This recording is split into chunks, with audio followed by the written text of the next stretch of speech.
네, 국민의힘으로 가겠습니다. 국민의힘이 8월 22일 전당대회를 열어서 새 당 대표를 선출하기로 했는데요. 어제 한동훈 전 대표가 불출마를 선언했습니다. 이러면 대표 경선 구도가 어떻게 바뀌게 되는 건지가 좀 궁금한데요. 신지호 전 국민의힘 전략기획부총장 전화 연결해서 관련 이야기 나눠보겠습니다. 나와 계시죠? 네, 안녕하세요. 안녕하세요. 한동훈 전 대표는 왜 불출마를 결심을 했을까요? 지금 한국의 보수 정치가 당면한 위기를 보면은, 네. 물론 이제 당권을 잡아서 그 위로부터 개혁을 하는 것도 유의미하겠지만, 네네. 그것만 갖고는 부족하다. 음흠. 보다 근원적인 처방이 필요하다. 네. 그래서 당권 획득 후에 위로부터의 개혁보다는, 음흠. 어제 그 한동훈 전 대표의 불출마 선언은 저는 자진 하방 선언이라고 보거든요. 하방 선언. 자진 하방 선언이다. 예. 그러니까 현장 속으로 들어가겠다. 예. 그래서 동료 시민들과 함께 음흠. 아래로부터 개혁을 하겠다. 아래로부터. 예. 그 현장 속에서 그래서 지금 그 저희 당의 상황은 이제 국민의힘의 현 상황을 좀 비유하자면 자갈밭 같다고 보여집니다. 그러니까 어떤 뜻이에요, 그거는? 무슨 씨를 뿌려도 그게 자라날 수가 없는 토양입니다. 그런 의미에서. 예, 그러니까 이 개토를 해야 됩니다. 네네네. 예, 토양을 갈아엎어야 됩니다. 음흠. 예, 그래서 어제 그 한동훈 전 대표의 불출마 선언은 단순한 불출마가 아니고 음흠. 그 동료 시민들과 함께 아래로부터 땅을 갈아엎고 뭔가 이제 잘할 수 있는 그 토양을 만들겠다. 네. 또 그런 거라고 봅니다. 그러면 뭐 예를 들어서 이제 구체적으로 한동훈 전 대표가 좀 뭐 지방을 순회한다든지 혹시 이런 계획을 갖고 있는 걸까요? 구체적인 개혁은 이제 전당대회 직후에 네. 저희들이 이거저거 좀 생각하고 있는 것들이 있는데 네네. 좀 더 그 정리를 해서 근데 지금 말씀하신 전국 순회 민심 현장 이런 것들은 당연히 해야 될 걸로 생각합니다. 예. 그럼 거기다가 플러스 알파는 뭐가 있는 겁니까? 그 한동훈 전 대표가 얼마 전에 이제 정치 플랫폼을 만들겠다라는 얘기를 한 적이 있거든요. 예. 예, 근데 흔히 정치 플랫폼 하면 제명이나 마을, 홍준표의 청년의 꿈, 온라인 지지자들, 열성 지지자들의 커뮤니티 정도로 생각하는데 네네네. 저희는 그게 아니고 온라인, 오프라인 다 하면서 훨씬 더 다양한 프로그램을 갖고 풀뿌리 보수 운동을 좀 하고자 합니다. 풀뿌리 보수 운동. 네. 그러면 예를 들어서 이제 보수의 새로운 가치가 무엇인지 토론도 좀 하고. 그렇죠. 관련 이벤트도 좀 열고 이러는 걸 말씀하시는 걸까요? 예, 맞습니다. 예를 들면 동료 시민 아카데미 이런 것도 가능할 거고요. 네. 진짜 보수가 무엇인지, 예. 극우와 보수는 어떻게 다른지, 음흠. 앞으로 한국 보수 정치가 가야 될 길은 무엇인지, 예. 이 저변을 좀 넓히고, 그러니까 지금 저희 당이 그 중병에 걸려 있기 때문에 네. 이 밑으로부터의 근원적인 개혁이 좀 필요하다고 봅니다. 그래요. 그 한동훈 전 대표가 극우 스크럼에는 맞서고 개혁연대를 만들겠다 이렇게 했는데 이게 그런 차원으로 이해를 하면 되는 겁니까? 지금 그 말씀해 주신 그 차원으로 이해를 하면 되는 건가요? 네, 그렇고요. 그리고 예. 전당대회에 대해서 완전히 무관심하겠다, 손 떼겠다 그런 게 아니고 전당대회 역시 굉장히 그 당의 미래와 관련해서 중요한 그 분수령이 되기 때문에 네네네. 극우로 가는 게 아니고 음흠. 이제 쇄신과 개혁의 길로 갈 수 있도록 네. 뭔가 마중물 역할을 하겠다 어제 선언하지 않았습니까? 예. 근데 이 당권 주자들이 그 불출마 선언에도 불구하고 한동훈 전 대표에게 연합을 계속 그 요구를 해올 가능성이 좀 있을 것 같은데요. 혹시 이거에 대해서는 구상을 갖고 있는 걸까요? 특정인을 지지하거나 그러지는 않을 것 같고요. 그래요? 예. 그 특정 인물보다는 네. 어떤 노선. 예. 그러니까 이번 전당대회가 지난번 대선 후보 경선하고 좀 차이점이 있다면은 네. 지난 대선 후보 경선은 이제 무슨 찬탄 반탄 이 노선 차이도 있었지만 인물 중심으로 좀 치러졌다 이렇게 보거든요. 네. 근데 이번에는 이제 인물도 인물이겠지만 노선 이제 극우 퇴행과 반동의 극우 노선으로 갈 건지 네. 예, 미래지향적인 쇄신과 개혁의 길로 갈 것인지 음흠. 그 노선 투쟁이라고 봅니다. 노선 투쟁. 바로 네, 그 그래서- 지점에서 그러니까 예를 네. 들어서 그러니까 뭐 찬탄이라고 표현을 해야 될지 어떨지는 모르겠습니다만 예를 들어서 안철수 의원이라든지 네. 조경태 의원 같은 경우가 이제 결을 같이 하는 후보 이렇게 좀 봐도 되는 거 아니겠습니까? 예, 맞습니다. 예, 그러면 뭐, 근데 안철수, 조경태 두 경선 그 주자 사이에서 그러면 한동훈 전 대표는 중립을 지키는 겁니까? 그러면? 그 특정인을 지지할 것 같지는 않고요. 네, 어떤 그 흐름을 지지할 것 같습니다. 그래요. 흐름에 힘을 실어주는. 음흠.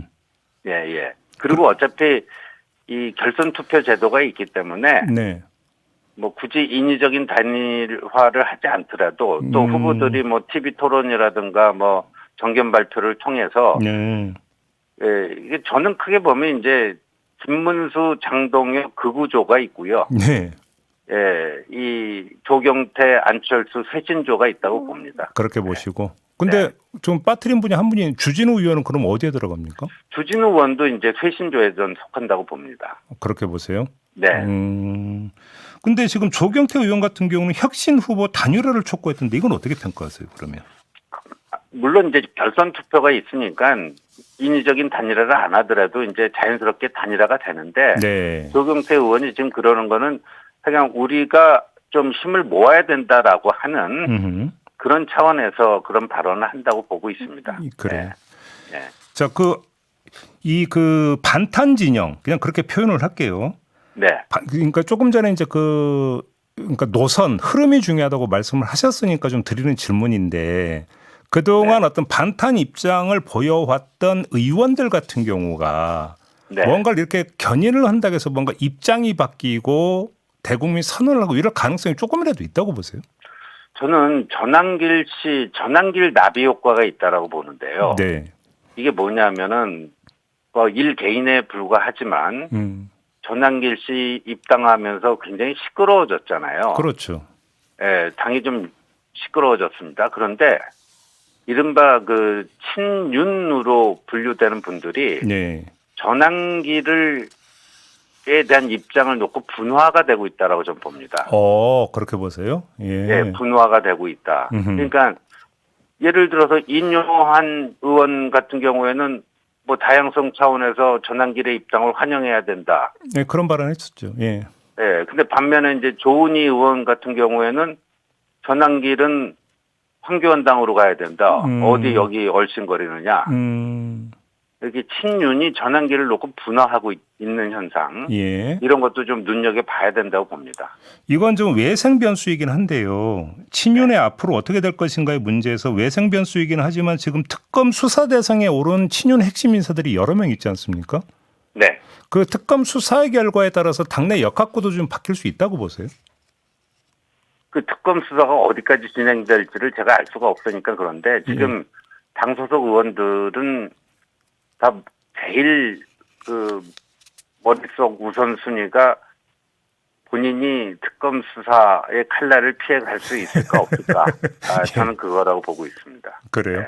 그러면 예를 들어서 경우에 따라서는 그 한남동 관저 앞에 그 몰려갔던 40 몇 명 의원들 같은 경우도 문제가 될 수 있다. 혹시 이렇게 전망하시는 겁니까?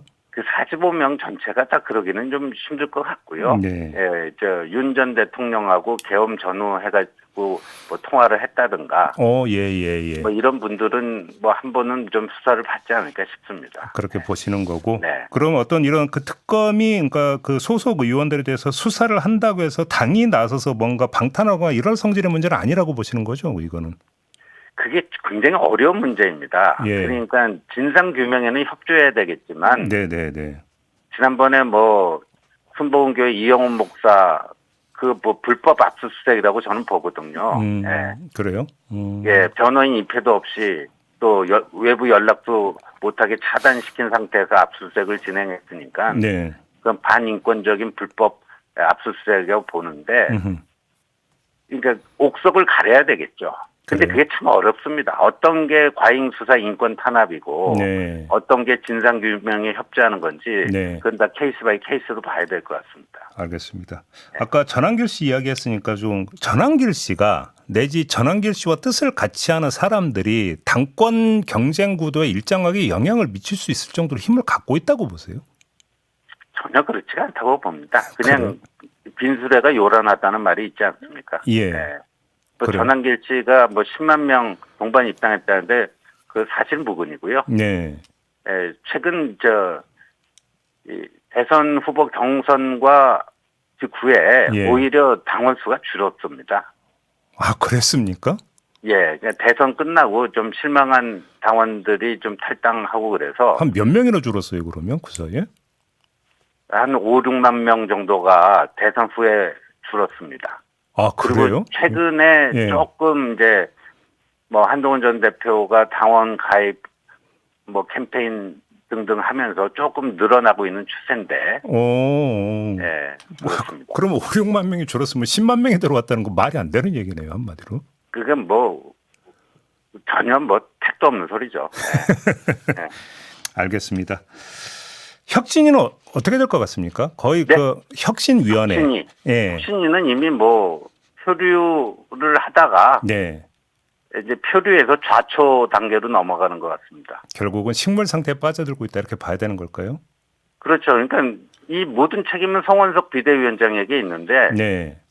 이 송원석 비대위원장이 뭐 안철수 의원 뭐 윤희숙 전 의원이 뭐 혁신위원장 시켜달라고 해서 한 게 아니잖아요. 네. 본인이 원내대표 핵심 공약으로 혁신위원회 만들겠다 해서 안철수 의원 지역구 사무실까지 찾아가서 부탁을 해서 이렇게 한 건데 네. 이럴 거면 혁신위를 왜 만들자고 했고 왜 그 두 분한테 혁신위원장을 맡아달라고 했는지 그러니까요. 예 그렇습니다. 그래요. 근데 아무튼 그러면 지금 핵심 문제는 윤희숙 위원장이 이야기했던 그 계엄 탄핵에 대한 사과문을 당한 당규에 그러니까 그 싣는 문제 이게 핵심 문제라고 보세요? 뭐 그것뿐만 아니라 지금 뭐 윤희숙 혁신위가 내는 모든 거에 대해서 특히 이제 인적 청산에 대해서는 거의 경기 반응을 일으키고 있는 것 같습니다. 근데 저는 뭐 그 윤상현 의원이 이런 얘기를 했더라고요. 자꾸만 누구를 어떻게 하자. 뭐 인적 청산이죠. 네. 이건 정말 뺄셈 정치다 이런 얘기를 하는데 네. 그럼 윤상현 의원은 자기 몸에 암 종양이 자라고 있는데 덧셈 정치하기 위해서 암 종양과 같이 또 살아야 됩니까? 그건 아니지 않습니까? 네. 그렇게 보시는 거고. 네. 그러면 그냥 혁신을 이렇게 사실상 좌초인 상태로 해서 어떤 변화도 끌어내지 못한 상태에서 그냥 끝나버리는 거고. 그러면 네. 결국은 이제 그 8월 20일에 전당대회 열어서 누군가가 당 대표가 되고. 네. 그러니까 당의 운명은 이 과정을 그러니까 거쳐봐야 된다. 뭐 중간 결론은 이렇게 내려지는 거네요. 그러면. 네, 그렇습니다. 어차피 그 혁신의 길로 갈 것인지 네. 퇴보와 반동의 길로 갈 것인지는 예. 8월 22일 전당대회 결과에 따라서 정해진다고 봅니다. 우리 부총장님이 전략가이시니까 좀 솔직하게 지금 만약에 내일 전당대회가 열린다면 누가 당대표가 될 가능성이 높은지 좀 진단 좀 해주시죠. 저는 이번 전당대회는 예. 지금 민주당이 그 호시탐탐 노리고 있는 게 국민의힘을 위원정당으로 몰아서 해산시키는 거 아니겠습니까? 네. 근데 만약에 그 구조 중에 누군가가 당대표가 되면은 민주당의 그 프레임에 나 잡수시오 하고 가서 그 프레임 안으로 스스로 기어 들어가는 거죠. 아, 그렇게 된다. 예, 그래서 아마 당원들이 네. 그 판단할 겁니다. 그래요. 예, 이번 당대표가 누가 되는가에 따라서 위원정당 해산 위험으로부터 좀 벗어나는지 아니면 그 위험 속으로 불나방처럼 파고드는지. 네. 예, 이번 전당대회는 그거를 가르는 거라고 봅니다. 결국은 그러면 이번 당권 경쟁 구도를 한마디로 정리하면 그 찬탄이냐 반탄이냐를 넘어서 당이 존속하느냐 해체되느냐 그렇죠. 이게 네. 그러면 핵심 문제가 되는 거네요. 저는 그게 핵심이라고 봅니다. 그러면 쇄신파 같은 경우도 그러니까 주택에 아마 이걸 부각할 것이다. 그리고 거기에 당원들이 호응할 것이다. 이렇게 전망하시는 겁니까? 뭐 생각을 갖고 있는 당원들은 당연히 그런 경각심을 가지고 임해야 되지 않느냐. 그래서 제가 이 극우조 후보라든가 전한길 씨는 네. 본인들은 뭐 민주당하고 가열차게 싸우겠다라고 하지만 정치공학적으로 보면 민주당이 기쁨조 역할을 하고 있다. 네. 예, 이렇게 봅니다.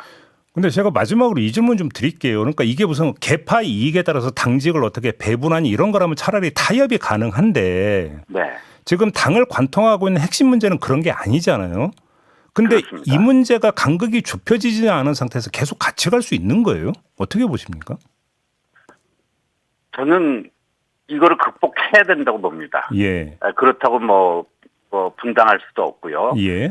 지금 분당하면 더욱더 그 한국의 보수 정치는 거의 괴멸 상태로 당분간 그 회복하기 힘든, 그러니까 일본식의 자민당 1.5 정당 체제로 갈 수밖에 없는 그런 거고, 어떻게든지 지금 이 상태에서 암 종양을 도려내고 다시 회생을 하는 그런 수순을 밟아야 된다고 봅니다. 그러면 지금 종양 제거를 말씀하시고 만약에 그러면 쇄신파가 당대표가 된다고 가정을 하고 네. 그러면 그 쇄신 지도부가 계엄 탄핵과 정말로 직결되는 핵심 인사에 대해서 뭔가 조치를 내려야만 된다. 혹시 이런 입장이실까요? 예, 그래서 뭐 일각에서는 1월 6일에 한남동 관저에 몰려왔던 45명 의원들을 다 쳐내야 된다. 그런데 네. 저는 그렇게까지 그거를 해서는 안 되고요. 정말 암 종양을 도려내듯이 정밀하게 네. 진짜 책임 있는 소수의 인사들에게는 예. 그 조치를 취해야 된다라고 봅니다. 그리고 어제 한동훈 전 대표도 얘기했지만 최근에 그 뭐 친윤이었던 분들이 이쪽으로 이제 뭐 쇄신의 필요성을 예. 느끼고 그 입장을 좀 선회하는 경우도 있지 않습니까? 네네네. 그런 분들은 환영을 해야죠. 그래요? 그러면 네. 지금 부총장님 말씀에 따르면 얼마 전에 윤희숙 혁신위원장이 지목했던 4명. 그럼 윤희숙 위원장은 제대로 지목했다 이렇게 평가하세요? 저는 왜 쌍권에 빠졌는지 이해를 못했습니다. 그러면 4명 플러스 2 이렇게 되는 겁니까? 뭐 그건 제가 말씀 드리는 문제는 아닌 것 같고요. 네. 그래요? 아, 쌍권이 왜 빠졌는지 좀 이해가 안 된다 이런 말씀이시고. 예. 알겠습니다. 그거는 근데 어차피 전당대회 끝나고 나서 그러니까 나눌 이야기인 것 같고요. 오늘 네. 이야기는 좀 이렇게 마무리할게요. 고맙습니다. 네, 감사합니다. 네, 신지호 전 국민의힘 전략기획 부총장이었습니다.